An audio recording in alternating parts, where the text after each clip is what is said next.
नमस्कार मित्रांनो, शनई चौघडे मालिकेतील पुढील भागांमध्ये आपल्याला असं बघायला मिळणार आहे का कर्जतला पोहोचलेली तेजस्विनी जय आणि शर्वरी दोघांनाही एकत्र पाहते आणि तिच्या पायाखालची जमीनच सरकून जाते. कारण जयने फोन उचललेला नसतो आणि तो इतका शर्वरीमध्ये बिझी असतो का त्याला तेजस्विनीची पण आठवण पडते आणि म्हणूनच तेजस्विनीच्या मनामध्ये राग साचलेला आहे. तिला असं वाटतं की जय आणि शर्वरीला कायमचे दूर करायला पाहिजे, पण त्यावेळेला ती त्यांच्यासमोर गोड बोलते आणि शर्वरीच्या मनातून हे काढून घेते का जय हा तिच्यासाठी फक्त तिचा बॉस आणि एक मित्र आहे, त्याशिवाय दुसरं काहीच नाही.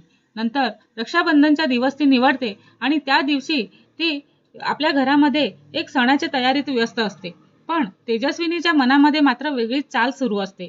जय आणि शर्वरी एकमेकांच्या जवळ येत असल्याचं तिला सतत जाणवत असतं आणि त्यांना दूर करण्यासाठी हीच योग्य वेळ आहे असं ती ठरवते. आणि ती मनामध्ये म्हणते का आता रक्षाबंधनाच्या निमित्ताने असाच प्रश्न उभा करायचा की शर्वरी आणि जयचं नातं सगळ्यांसमोर स्पष्ट झालेलंच पाहिजे. दुसऱ्या दिवशी तेजस्विनी मुद्दामच शर्वरी समोर जयचा विषय काढते आणि म्हणते, शर्वरी तू जयला फक्त ऑफिस मधला कलिगच मानतेस ना? तेव्हा शर्वरी थोडी गोंधळून जाते आणि म्हणते, हो म्हणजे आम्ही दोघंही एकत्र काम करतो आणि मित्रासारखं नातं आहे. आणि तेवढ्यातच तेजस्विनी हसतच म्हणते, मग एवढं का विचार करण्यासारखं आहे? एवढं का तू लडफडते उत्तर देण्यासाठी?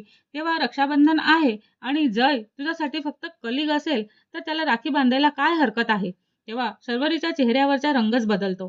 ती काही क्षण बोलतच नाही आणि तेजस्विनी मुद्दामच तिच्यावरती दबाव आणत म्हणत असते का तुला राखी बांधायला काहीतरी वेगळं वाटतंय का? हे ऐकून शर्वरी अस्वस्थ होते. तेवढ्यातच जय तिथे येतो आणि विचारतो, काय झालंय? तुम्ही दोघी एवढ्या शांत का आहात? तेव्हा तेजस्विनी लगेचच म्हणते, काही नाही जय, मी फक्त शर्वरीला सांगत होते का आज रक्षाबंधन आहे आणि ती तुला राखी बांधणार आहे.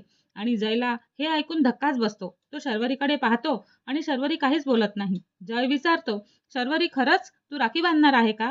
तेव्हा शर्वरीच्या मनामध्ये एकच प्रश्न होतो की तेजस्विनीचा हा फक्त साधा आग्रह आहे का जय आणि तिचं नातं तोडण्यासाठी आखलेला एक डाव?